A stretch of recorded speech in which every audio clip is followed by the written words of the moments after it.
Single phase diode bridge rectifier, এটা একটা single phase diode bridge rectifier circuit. এখানে আমরা দেখতেছি কয়েকটা প্যারামিটার আছে এখানে। একটা হলো সোর্স আছে, একটা সোর্স, সিঙ্গেল ফেজ সোর্স, তাই না? এর সাথে কিন্তু একটা ইন্ডাকটেন্স আছে। একটা জিনিস খেয়াল করো, আমরা এতদিন পর্যন্ত, বিশেষ করে কালকের ক্লাস পর্যন্ত আমরা যা পড়ছি সেখানে একটা জিনিসকে নেগলেক্ট করে গেছি। যদিও আমরা লোডের ক্ষেত্রে আমরা ইন্ডাকটেন্সের বিষয়টা কাউন্ট করছি, যে লোড যদি ইন্ডাকটিভ হয় তাহলে কি হবে সেটা কাউন্ট করছি, কিন্তু আরো একটা বিষয় কিন্তু আছে যেটা আমরা এখন আমরা কাউন্টই করি নাই। সেটা হলো সোর্সের ইন্ডাকটেন্স। যে সোর্স থেকে কারেন্ট আসতেছে তার কিন্তু একটা সোর্স ইন্ডাকটেন্স থাকতে পারে না? এই সোর্সের বিষয়টা কিন্তু আমরা একদমই নেগলেক্ট করে গেছি। কিন্তু আসসালামু আলাইকুম। ওয়ালাইকুম আসসালাম। হ্যাঁ, প্র্যাকটিক্যাল অ্যাম্পলিফায়ারের ক্ষেত্রে এই সোর্স ইন্ডাকটেন্সের বিষয়টা কিন্তু আমাদের কনসিডারেশনে আসে, ঠিক আছে? তো সোর্সের বিষয়টা যদি আমরা কাউন্ট করি জিনিসটা একটু কমপ্লেক্স হয়ে যায়, তাই প্রথম দিকে আমরা এই সোর্সের বিষয়গুলো কাউন্ট করিনি। আর আমাদের সাধারণত আন্ডার গ্রাজুয়েট লেভেলে যে কোনো বিশ্ববিদ্যালয়ে তুমি যদি দেখো পাওয়ার ইলেকট্রনিক্স কিভাবে পড়ায়, পাওয়ার ইলেকট্রনিক্স এর নরমালি দেখা যায় যে আন্ডার গ্রেড লেভেলের সিলেবাসের ভিতরে তারা এই ইন্ডাকটেন্সের ইফেক্টই তারা হিসাব করে না, এবং কি লোডের মধ্যে যে ইন্ডাক্টর আছে এই জিনিসটাও পড়ায় না নরমালি সাধারণত। তো এই কারণে এটা সাধারণত একটু অ্যাডভান্স লেভেলের বিষয়, যে লোডের ইন্ডাকটেন্স থাকলে কি হয়, সোর্সের ইন্ডাকটেন্স কি। তো সিঙ্গেল ফেজের ক্ষেত্রে তোমার যখন থ্রি ফেজ আসবে, থ্রি ফেজের ক্ষেত্রে যখন তুমি এই ইন্ডাকটেন্স গুলো কাউন্ট করবা তখন আরেকটু কমপ্লেক্স হয়ে যাবে। তুমি যখন কন্ট্রোল রেকটিফায়ারের ক্ষেত্রে যাবা, এটা তো আনকন্ট্রোল রেকটিফায়ার, জাস্ট ডায়োড দিয়ে বানাইছি, কিন্তু কন্ট্রোল রেকটিফায়ারে তুমি ইউজ করবা যখন এসসিআর ইউজ করবা তখন কিন্তু এই জিনিসগুলো আরো কমপ্লেক্স হয়ে যাবে, তাই না? কমপ্লেক্সিটি বাড়তেই থাকবে, যে কারণে আন্ডার গ্রাজুয়েট লেভেলে এই জিনিসটা টাচই করে না। বুঝতে পারছো? কিন্তু প্র্যাকটিক্যালি যখন আমরা ডিজাইন করতে যাই কোনো প্র্যাকটিক্যাল অ্যাম্পলিফায়ার, যখন নরমালি আমরা যে সমস্ত ছোটখাটো অ্যাম্পলিফায়ার ইউজ করি বিভিন্ন ডিভাইস গুলোতে, ওগুলো কোনো বিষয় না। কিন্তু কমার্শিয়ালি তুমি যখন বড় বড় হাই ভোল্টেজের জন্য তুমি যখন রেকটিফায়ার ডিজাইন করতে যাবা, যেমন ধরো ডিসি ট্রান্সমিশন যে জায়গায় হয়, ডিসি ট্রান্সমিশন সিস্টেম শুনছো তো? হ্যাঁ, বাংলাদেশে ট্রান্সমিশন লাইনগুলোতে কি হয়, এসি ট্রান্সমিশন হয়, কিন্তু এমনও কিছু দেশ আছে যে সমস্ত দেশগুলোতে ডিসি ট্রান্সমিশন হয়। আমাদের যেমন 332 ভোল্টের লাইন, 11 কেভির লাইন, 332 কেভির লাইন, এই সমস্ত হাই ভোল্টেজের যে লাইনগুলো, এগুলো আমরা কি করি, আমরা এসি হিসেবে ট্রান্সমিট করি। কিন্তু এমনও কিছু কান্ট্রি আছে যেখানে হাই ভোল্টেজের ডিসি সিগন্যাল আমরা ট্রান্সমিট করতেছি, হাই ভোল্টেজের ডিসি কারেন্ট আমরা ট্রান্সমিট করতেছি, অর্থাৎ 11 কেভি ডিসি লাইন, এরকম হাই ভোল্টেজ লাইনগুলো আমরা যে সমস্ত জায়গায় ট্রান্সমিট করতেছি, ওই সমস্ত জায়গাগুলো এই ডিসি কে এসি করার জন্য কিন্তু রেকটিফায়ার ইউজ হয় না? ওই ধরনের রেকটিফায়ার গুলো যখন আমরা ডিজাইন করতে যাই তখন অবশ্যই এই সমস্ত বিষয়গুলোকে কনসিডারেশনের মধ্যে আমাদের রাখতেই হয়, ঠিক আছে? তার লাইনের একটা সোর্সের একটা ইন্ডাকটেন্স থাকবে, তার লোডের একটা ইন্ডাকটেন্স থাকবে, অথবা লোড ক্যাপাসিটিও হইতে পারে। তো এই বিষয়গুলো আমাদের কনসিডারেশনে তখন আমাদের অটোমেটিক্যালি এসে পড়বে। ক্লিয়ার? বুঝতে পারছো তো? জি স্যার। জি স্যার। হ্যাঁ, আচ্ছা, এই জায়গায় আমরা যেটা দেখতেছি এটা একটা single phase diode bridge rectifier. Normally আমরা আগে যে ব্রিজ রেকটিফায়ার দেখছি ঠিক সেই রকমই ডায়োড দিয়ে তৈরি করা, কিন্তু পার্থক্য হলো এখানে মডেলিং এ একটা সোর্স একটা ইন্ডাকটেন্স দেওয়া আছে, ঠিক আছে? তো লোডের উপর ডিপেন্ড করে এটাকে আমরা এখানে আমরা দুই ভাবে ভাগ করছি।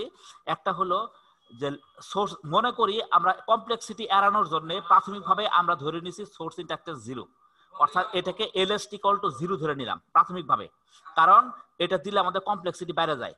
তো প্রাথমিকভাবে মনে করি LS = 0। এটাকে কল্পনা করে, এই সোর্স ইন্ডাকটেন্সকে 0 কল্পনা করে লোডের উপর ডিপেন্ড করে এটাকে আমি দুই ভাবে দেখাইছি, একটা হলো পিওর রেজিস্টিভ লোডের জন্য আর একটা হলো পিওর ইন্ডাকটিভ লোডের জন্য। বুঝতে পারছো? দুইটা মডেলিং এখানে দেখাইলাম।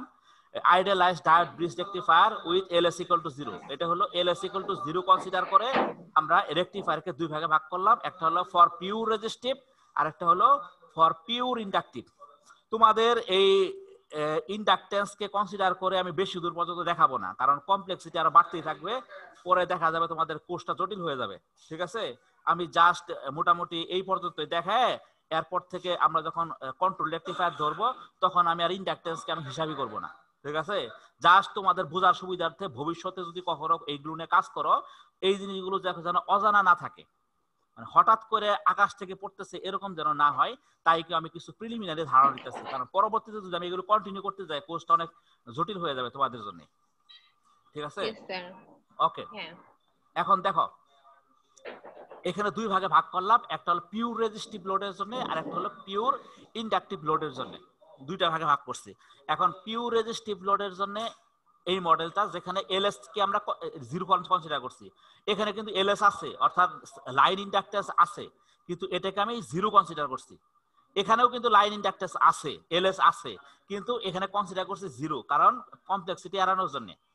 আর ইন্ডাক্টরকে আমরা কম্পেয়ার করছি একটা কনস্ট্যান্ট কারেন্ট সোর্স হিসেবে, কারণ ইন্ডাক্টর মানেই একটা কনস্ট্যান্ট কারেন্ট সোর্সের মতো সে বিহেভ করে।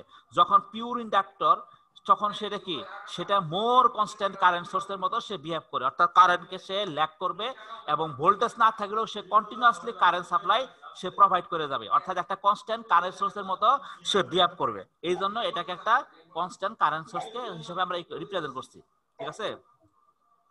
এটাই এখানে বলা আছে, similarly representation of the load by a constant DC current in circuit figure 5.6 B, এই যে বি কে যেটা বলছে যে রিপ্রেজেন্টেশন অফ দি লোড, এই লোডকে রিপ্রেজেন্ট করছে কি দিয়ে, by a constant DC current, একটা কনস্ট্যান্ট ডিসি কারেন্ট দিয়ে এই লোডটাকে রিপ্রেজেন্ট করছি। Is an approximation to a situation, এটা কার approximation, where a large inductor may be connected in series at the DC output of the rectifier for filtering. এটা এই DC সোর্সটা রিপ্রেজেন্ট করতেছে একটা লার্জ ইন্ডাকটেন্স কে, অর্থাৎ মনে করো এই জায়গায় একটা ইন্ডাকটেন্স কানেক্টেড আছে, এক সেকেন্ড,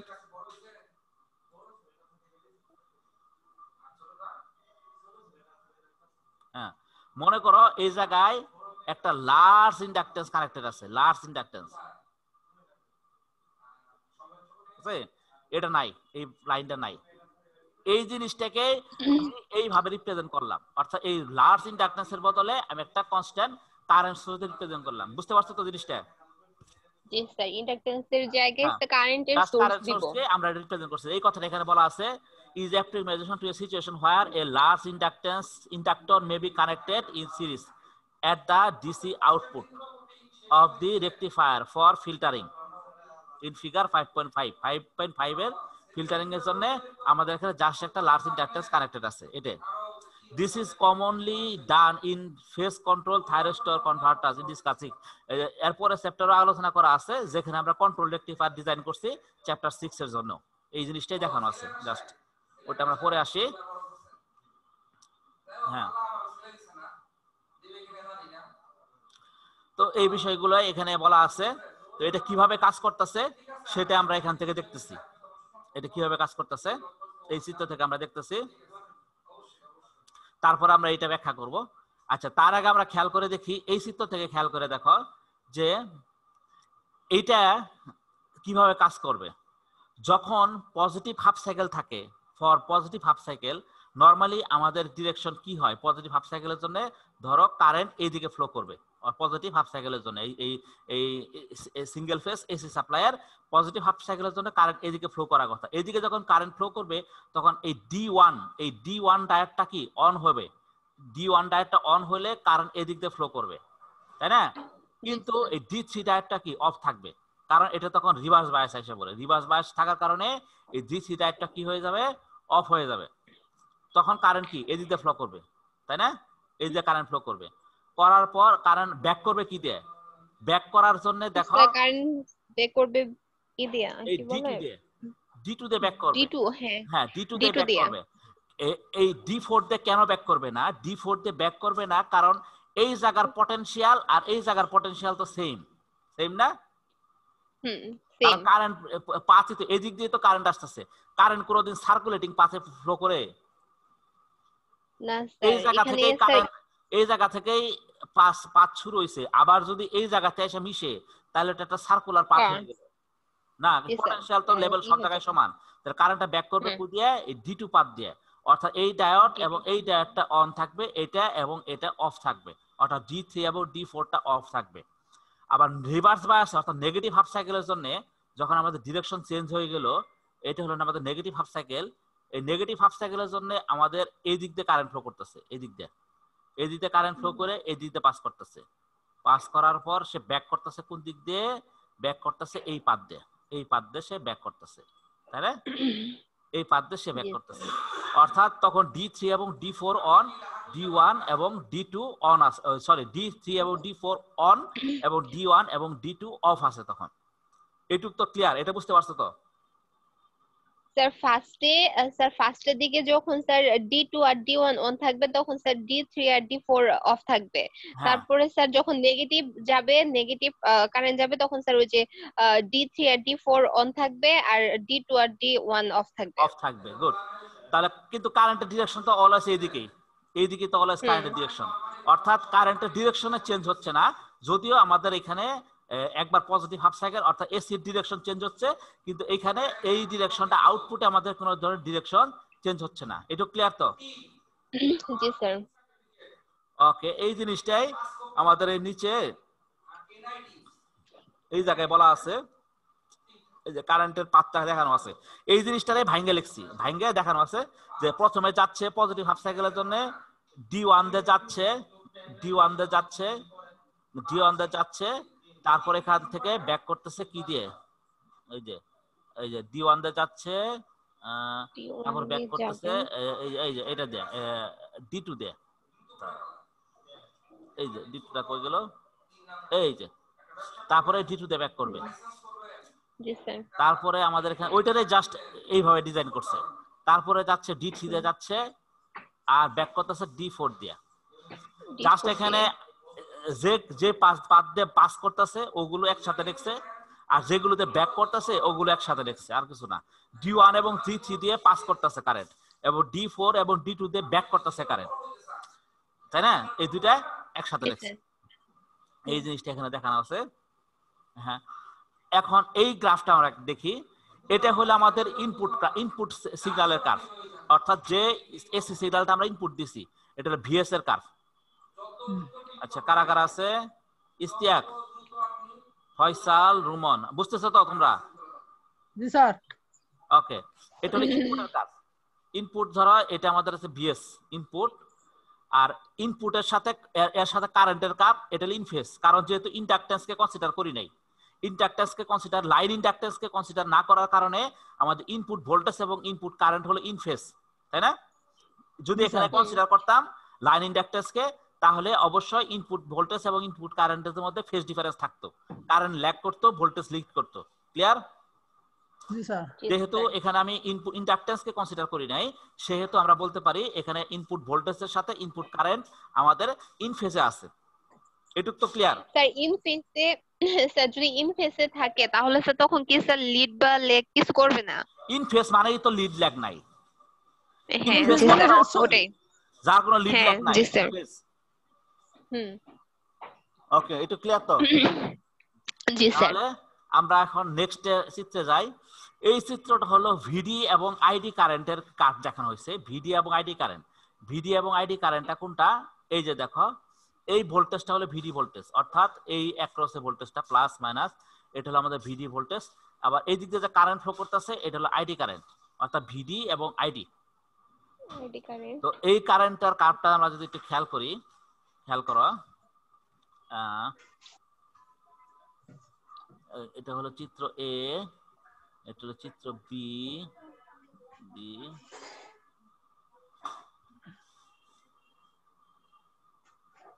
এক সেকেন্ড, এখান থেকে এটা হলো চিত্র হলো 5.8 না? এটা হলো চিত্র 5.8,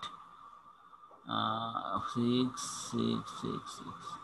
এই যে the voltage current waveform in the circuit of figure 5.6 এর ওয়েভফর্মটা দেখানো আছে 5.8 এর এতে।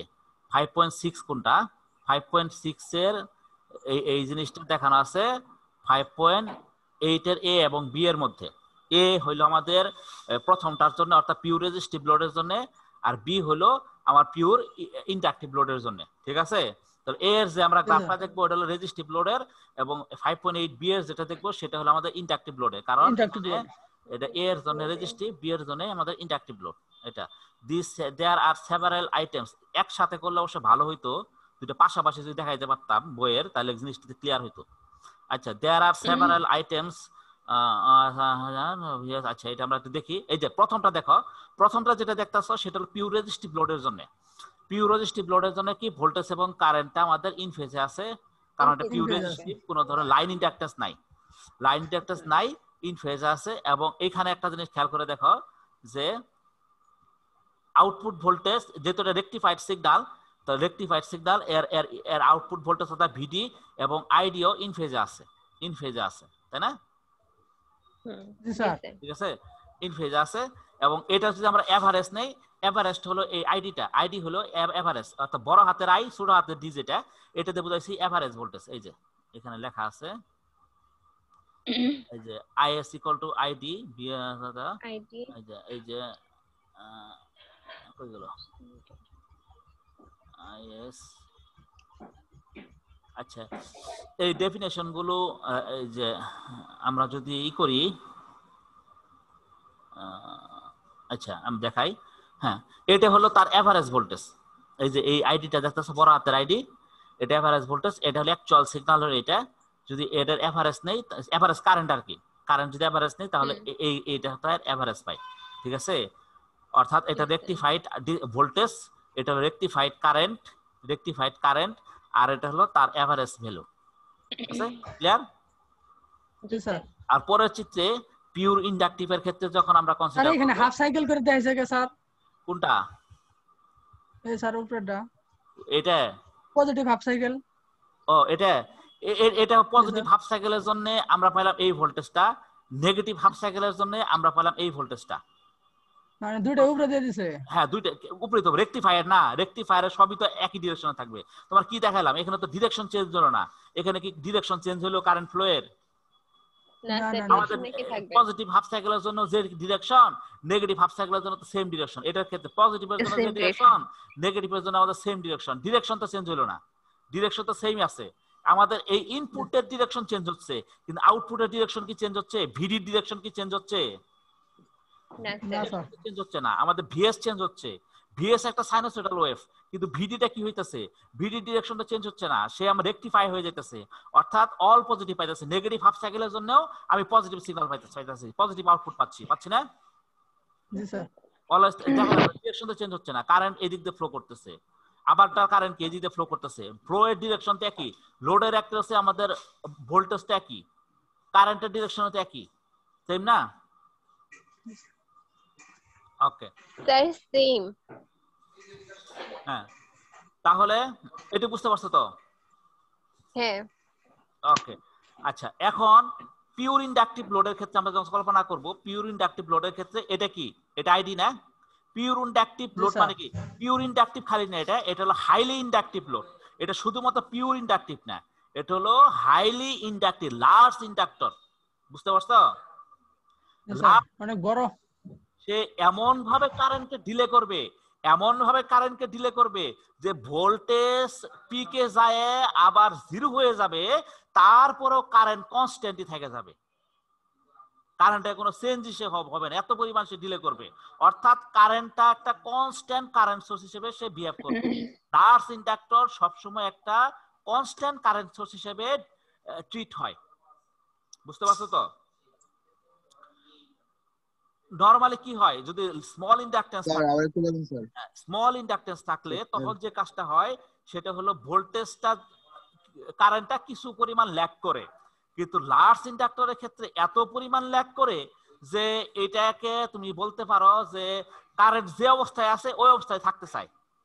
অর্থাৎ কারেন্ট যদি ধরো 5 এম্পিয়ার কারেন্ট ফ্লো করতে থাকে না, সে সবসময় 5 এম্পিয়ার কারেন্টই রাখতে চাবে, কারেন্টের পরিবর্তন হইতে দিবে না। কারেন্ট পরিবর্তনে বাধা দেয় ইন্ডাক্টর, তাই না? কারেন্ট পরিবর্তন বাধা দিবে ইন্ডাক্টর, 5 এম্পিয়ারই ধরে রাখবে। আবার ক্যাপাসিটর কি করতো? ক্যাপাসিটর ছিল ভোল্টেজ পরিবর্তনে বাধা দেয়, তাই না? দুইটার মধ্যে বৈশিষ্ট্য দুই রকমের। আর ইন্ডাক্টরের বৈশিষ্ট্য কি? সে কারেন্ট পরিবর্তনে বাধা দেয়। যদি এর আগে সে 5 এম্পিয়ার কারেন্ট রাখতো, তাহলে সে ভোল্টেজ 0 হয়ে গেলেও সে 5 অ্যাম্পিয়ারে রাখবে, নেগেটিভ হয়ে গেলেও সে 5 অ্যাম্পিয়ারে কারেন্ট রাখবে, সে আর চেঞ্জ হতে দিবে না, কারণ এটা একটা লার্জ ইন্ডাকটেন্স। ক্লিয়ার? জি স্যার। বুঝছি। ওকে, এই জিনিসটাই আমাদের এই চিত্রে আমরা দেখতেছি। এই চিত্রে এটা হলো আমাদের input signal, input sinusoidal wave, input sinusoidal wave. Input sinusoidal ওয়েভটা এটা আমরা দেখতেছি ভোল্টেজ ফ্লাকচুয়েটিং, কিন্তু এই আইএস কারেন্টটা কিন্তু আমাদের দেখতেছ যে একটা স্কোয়ার ওয়েভের মতো হয়ে যেতেছে।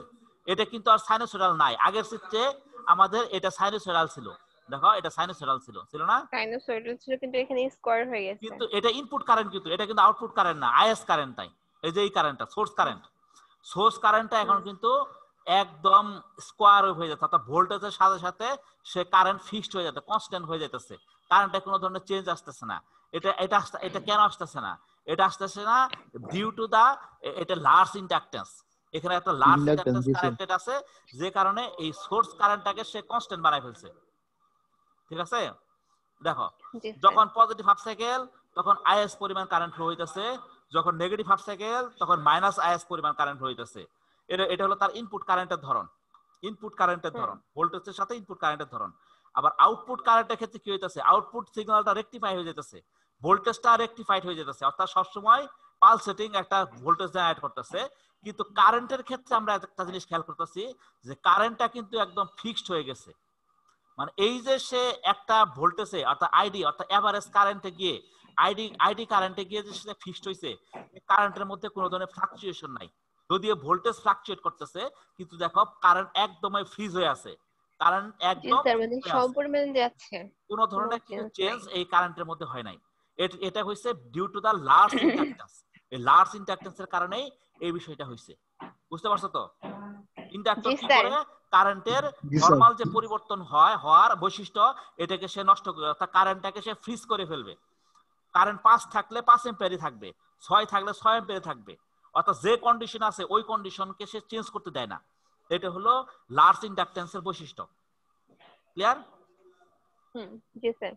অর্থাৎ আমরা যদিও আমাদের এরকম, কিন্তু আউটপুটকে সে একদম ফ্রিজ করে ফেলছে। ঠিক আছে? ওকে, এটাই হলো আমাদের, যদি হাইলি ইন্ডাকটিভ লোড কানেক্টেড থাকে তাহলে এর মধ্যে এই জিনিসগুলো ঘটে। যদি সেটা ফুল ওয়েভ রেকটিফায়ার হয়ে থাকে তখন for large inductance. Clear?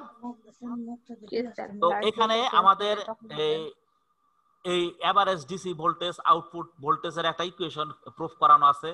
Video সমান 2 VS equal to 0.9 VS। এই ইকুয়েশনটা ইম্পর্টেন্ট। এই যে ইকুয়েশন, এটা constant equation DC average DC ভোল্টেজের জন্য। অর্থাৎ সাপ্লাই ভোল্টেজের মান যদি জানা থাকে তাহলে এভারেজ ডিসি ভোল্টেজ ভিডিও সমান আমরা এইভাবে লিখতে পারি। তো এই বিষয়গুলো মোটামুটি এত ডিটেলসে আমি এখানে যাচ্ছি না, কারণ তোমাদের কোর্সটা এগুলো আসলে অ্যাডভান্স লেভেলের জিনিস, তোমাদের কোর্স হয়তো বড় হয়ে যাবে। ঠিক আছে? জি স্যার।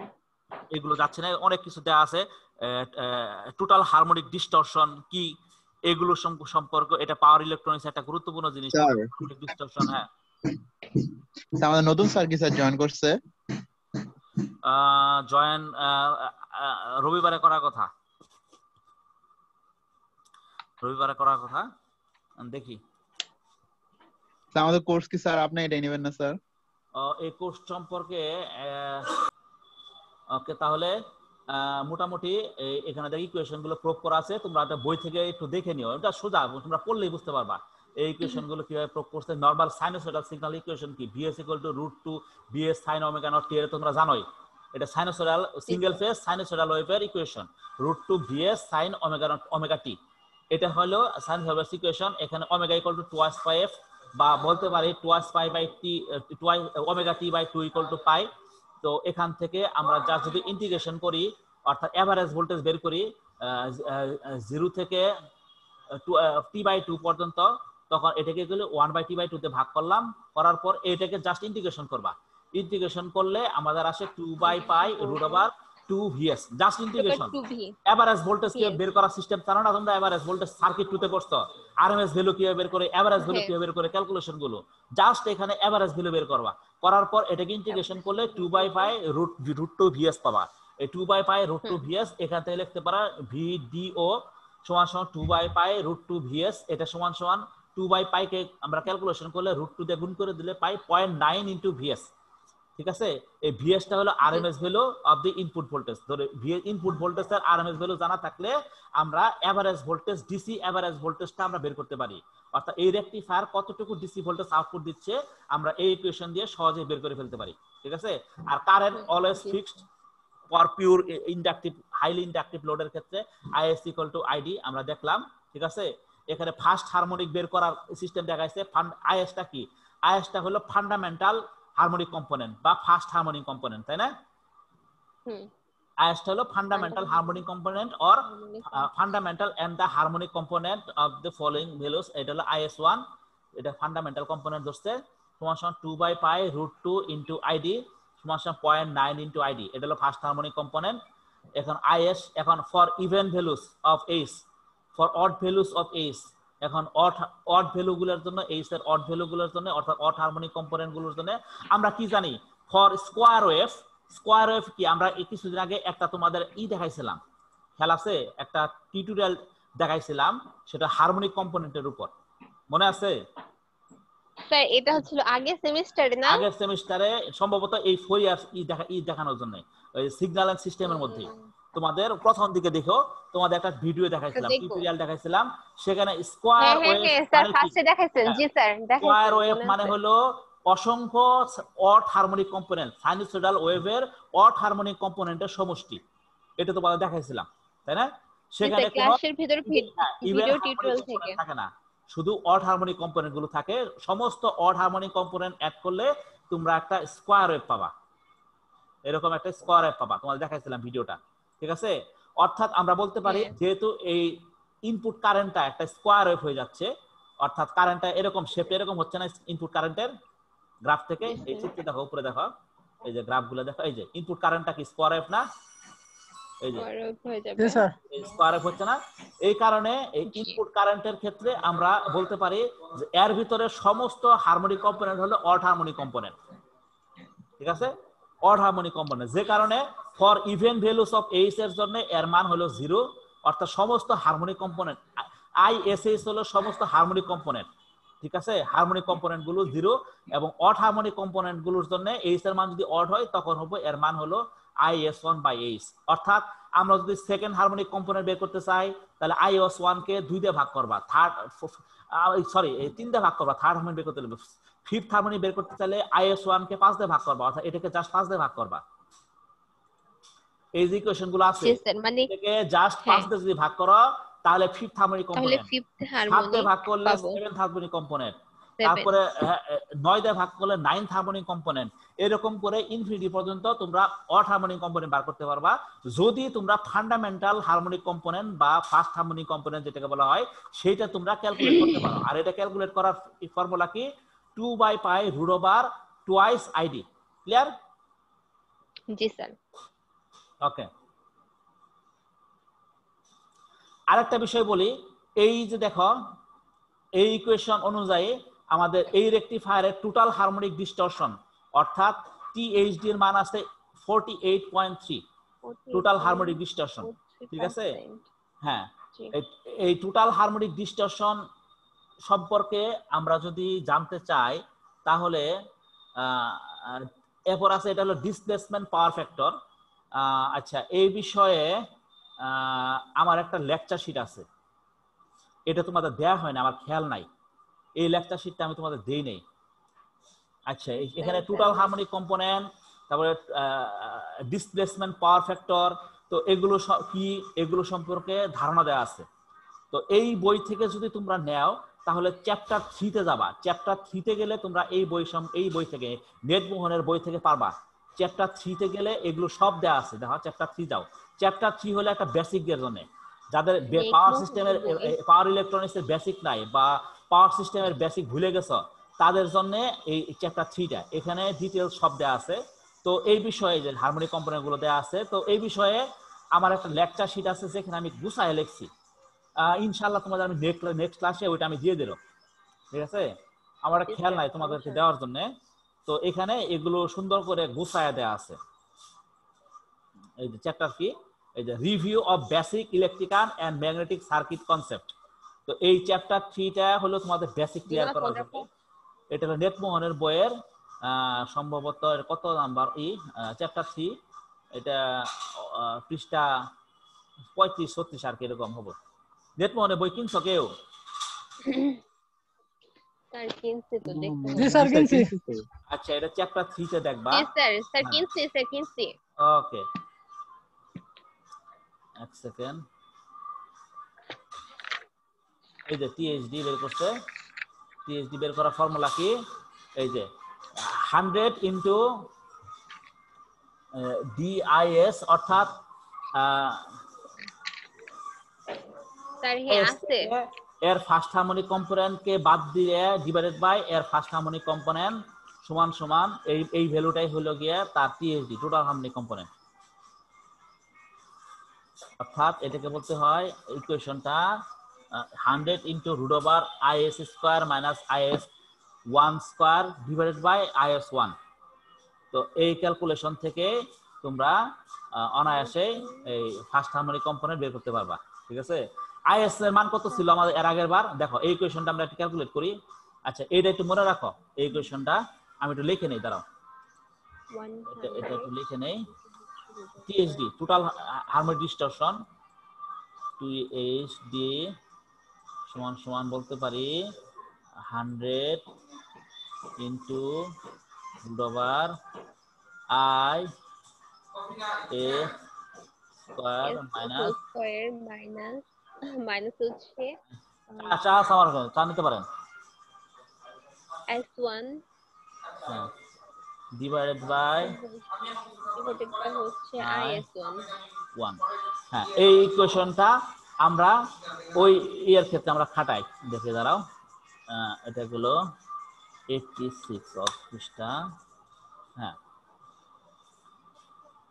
এই যে দেখো, এই দেখো এখানে IS1 এর মান কত 0.9, IS এর মান কত আইডি, এই যে IS ইকুয়াল টু আইডি, দেখো IS ইকুয়াল টু কত আইডি না আইডি, আর IS1 এর মান কত 0.9 ID, ID minus 0.9 ID, ID square minus 0.9 ID square root over divided by 0.9 ID, ভাগ করে দেখো তোমরা পাবা 48.43 পাবা। এই জিনিসটা টোটাল হারমোনিক ডিসটরশন, এটা খুব ইম্পর্টেন্ট একটা জিনিস, কারণ এই টোটাল হারমোনিক ডিসটরশনের উপর ডিপেন্ড করে তোমার আউটপুটটা কতটুকু স্টেবল থাকবে। আউটপুটটা কতটুকু স্টেবল থাকবে এটা ডিপেন্ড করে টোটালি এই টিএইচডি এর মানের উপরে। সাধারণত আমাদের IEEE রুলস অনুযায়ী যখন কেউ কোনো রেকটিফায়ার ডিজাইন করে অবশ্যই তার টোটাল হারমোনিক কম্পোনেন্টকে 5% এর কম থাকতে হয় ফর প্র্যাকটিক্যাল ইউজের জন্য। ঠিক আছে, আমরা এমন ভাবে এটাকে ডিজাইন করি যেন টোটাল হারমোনিক কম্পোনেন্টটা 5% এর কম থাকে, তাহলে বুঝবা তোমার রেকটিফায়ার যেটা ডিজাইন করছো ওটা মোর স্টেবল একটা রেকটিফায়ার হচ্ছে।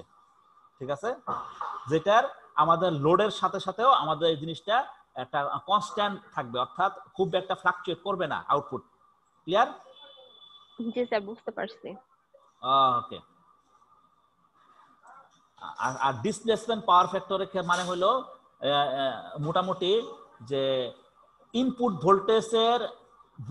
ভোল্টেজের সাথে ইনপুট কারেন্টের যে ফেজ পাওয়ার ফ্যাক্টর সেটাই হলো তার ডিসপ্লেসমেন্ট পাওয়ার ফ্যাক্টর। অর্থাৎ কোন একটা রেকটিফায়ারের ইনপুট ভোল্টেজ এবং ইনপুট কারেন্টের মধ্যে যে অ্যাঙ্গেল ডিফারেন্স থাকে সেই অ্যাঙ্গেল ডিফারেন্স দিয়ে যে পাওয়ার ফ্যাক্টর ক্যালকুলেশন করি, অর্থাৎ তার কোসাইন ভ্যালুটা, cosine of angle difference between input voltage and input current is called the displacement power factor of a rectifier. Clear?